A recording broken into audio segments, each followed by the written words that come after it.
Welcome viewers, this is called a one wheel and you practice hydrofoiling on land with it. We're going to do some one wheeling while I do a talk. Okay.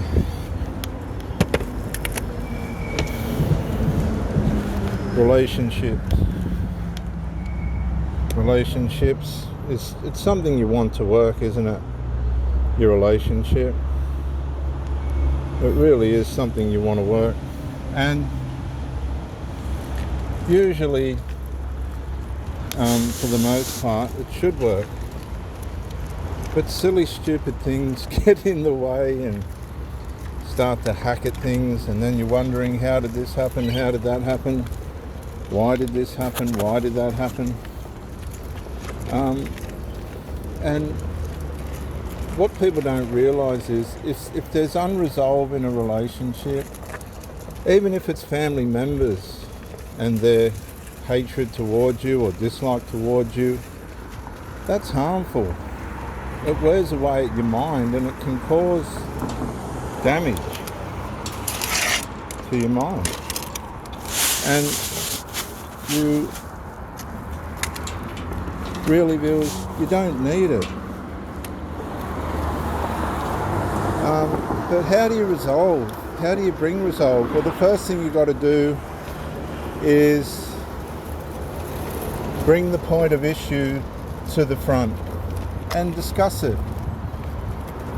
And see if it's legitimate or not, if it's reasonable or not, is it fair or not? And if it is, then try and negotiate a solution with the person that you are with. I remember being with a woman that didn't have any children. She was a Christian woman, a nice enough woman. We were going to get married, but we got engaged but never got married, so I didn't want to waste any more time. I wanted to try and do the right thing as a Christian. And I wanted to get married, but that wasn't going to happen with this woman.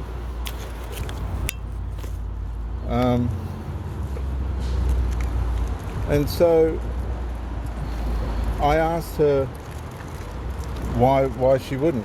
The funny part about it was she stopped wearing the engagement ring. And when somebody stops wearing your rings or jewelry, it shows you straight away that the connection's not there, because if somebody gave me, every time I got given a ring or jewelry or something by a partner, I wore it as an expression to the world and to my partner that I value them in my life, that they're valuable to me in my life. But I bought some very serious jewelry and things for mine, and they'll wear it once or twice and then they don't wear it. Now, they don't have to. That's not the point. The point is, I bought it for them to be able to feel loved and appreciated and accepted. And all the jewelry did was sit in a box somewhere. And in saying that, I've had just want to let you know, I've had girlfriends that a couple of these girlfriends have not been married,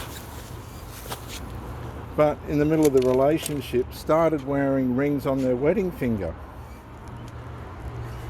And I've asked why, and they don't know why. One woman said it was to keep men away. I don't think she had any men approaching her. But one woman said it was to keep men away. The other woman had no idea at all. But I found it offensive because we weren't married, we weren't engaged. And in a roundabout way, it's sending a message that I'm not available, even though they're with you. I'm not available. I'm taken. Well, who are you taken with? It's not me, like you're my partner, but we're not engaged or anything. And this is the sort of Machiavellianism stuff, just strange stuff that you can find yourself dealing with. Jewelry. The last woman I married claimed that the wedding ring that I gave her was from my last girlfriend. And I just thought, you can't win with these people. You just can't win. As soon as we got married, right from the start at the honeymoon, the trouble started. Even on the honeymoon, she reckoned there was some woman that wanted to sleep with me. I just found that so offensive and so out of alignment with where my heart was and where my mind was. In the middle of an international trip on a honeymoon, to come up with crap like that, I thought, uh-oh, here we go. Now it's started. You can't compete with that stuff. If it might be a woman with a man, you can't compete with this stuff. You know, all you can try and do is be honest, be available, be reasonable. But as soon as there's an object of unresolved, if it's not between yourselves, usually if the unresolved's between yourselves, each other, you can work it out. If it's a spouse, a family member, not a spouse, if it's a family member or something like that, you're going to have trouble because it'll divide the person that you're with. If they're not clear on their boundaries and go, that family member's out of order,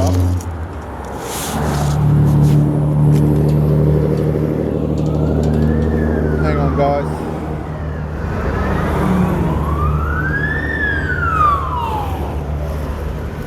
If they're not going to stand there and go, well, that family member's out of order, then with the last two I've had, I said, well, you know, I'm prepared to tolerate this to see if we can come to a resolve.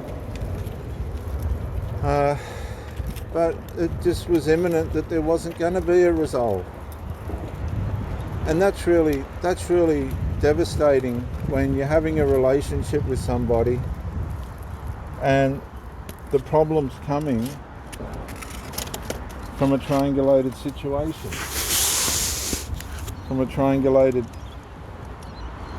part that's come through the relationship. The problem that I have with that is if your life's in order and you're trying to do all the right things and you're just being undermined, it comes to the point where you say to yourself, I'm starting to get headaches and pains in the back of my head, and I think I'm starting to get some mental health injuries. The person that I'm with is not going to stand up and resolve anything. That sort of takes away your self-esteem and your self-worth if you let it.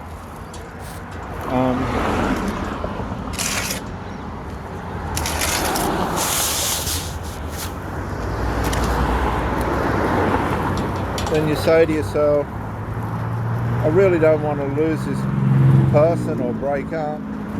Say with the lady that I was engaged to, she had no children. She didn't want to get married because her father said I had too many children. They were grown up. He's died since, the father. She ended up on her own. I don't know what she does for company. We still talk and that, but just outside interferences, these people don't seem to have their own identity. They've got these enmeshments and interferers that they let interfere in their business. And they wonder why you lose an attraction for them, because it's off. It's really unattractive when you got interferers having a say in your relationship and they're not making any effort towards the health of it or the benefit of it, and you're wearing down mentally. You're in a toxic environment, even if it's passive aggressive. You get these men that will yell at their women, but you get these women that don't say anything at all. It's a severe serial passive-aggressive form of I don't care. They just don't say anything at all. They don't do anything at all. That's passive aggression. That's serial passive aggression. Because just because you're not doing anything doesn't mean you're not doing anything. Sometimes if you're not doing anything, you're actually enabling the troublemaker, right? They're actually sitting on the fence and enabling the troublemaker by not resolving anything.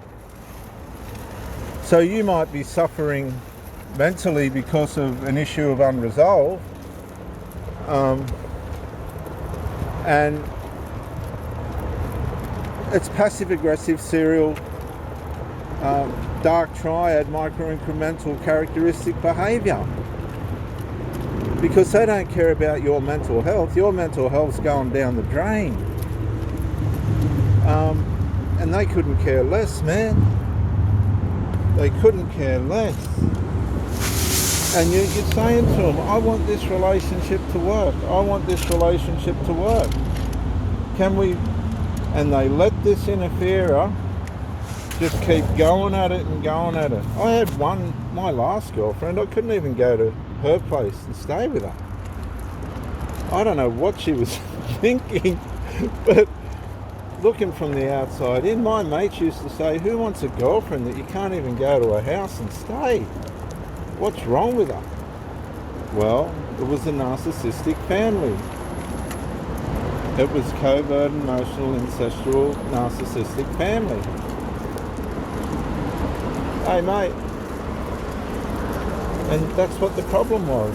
And this golden child, man, if ever I've seen a Machiavellianism dark triad personality, I don't know who or what they put into him, but this guy could change on a dime. I mean, wow, man, it was heavy. It was heavy. They were looking for accusations and trying to misconstrue my personality and character. I have to give it to her. She tried to get through it. But what she didn't realise was, by trying to just leave it latent, by not actually dealing with the issue, that didn't fix the issue. It just left a matter of unresolved, and unresolved is the beginning of the end. You have to resolve the issue. There's no choice. It has to be resolved, because unresolved's like a cancer. It's like a rust that gets into everything and ruins things. Now, it's all right with the shoe on the one foot. What about if you put the shoe on the other foot and they need a resolve? Well, it's going to come down to value, isn't it? It's going to come down to whether you value the relationship or not. By the time these people have tried to find resolve for me, I couldn't have cared less. I've ended up going, oh look, I'm just not doing this anymore. You people are clueless. Because that's what it was like. That's what these people, that's where they drove the situation to. And the fact of the matter is, it wasn't that they didn't know how to resolve. I mean, when you're going through the teething phases of a new relationship and they're trying to, establish a relationship, they'll resolve anything, and you will too. But then it comes down to the maturity and duty of care of you as the person's partner to have a clear way, mentally and physically and productively and all the rest of it, and an environment in which you can work in. If you're working in a passive-aggressive, serial, micro-incremental, dark triad characteristic environment, that's not going to be healthy for anyone. And you can stay in that environment for as long as you want. It's up to you. But these people don't change. They just don't change. Which means, guess what? They just don't care. They can say they care, but they don't. And when your mental health starts to fade, If your mental health starts to decline, that's when you have to say to yourself, I've got to let this person go. I've got to get out of this situation. I'm starting to become sick, mentally sick. And sometimes the wounds and the trauma from this can take months and years to heal from, particularly if it's a triangulated situation. I know women and men that have been put into situations where it's just been a blatant affair. Just take blatant affair. These people are dogs, by the way, who do that kind of thing. They're nothing but dogs. A blatant affair. And some of these people have never recovered. Never ever recovered. It's not a game. It's not a joke. If you're in a relationship and there's severe mental health issues and abuses and psychological assaults and emotional vandalism going on, you've tried to resolve it and the person's just gone serial passive aggressive on you, I really would reconsider the situation for your own mental health, because we live in a society today of a lack of responsibility and a lack of accountability. Viewers, people don't want to be responsible or accountable, and that's not healthy for anyone. Consider seriously how you're applying yourself to your relationship and what you're trying to deal with within the relationship, and if it's not fair and if it's not right, walk away. These people don't care. They'll just go back to what they were doing and leave you with the mess they've got made for you mentally. You have to walk away. Reverend Dr. J.W. Morrison. Bye for now.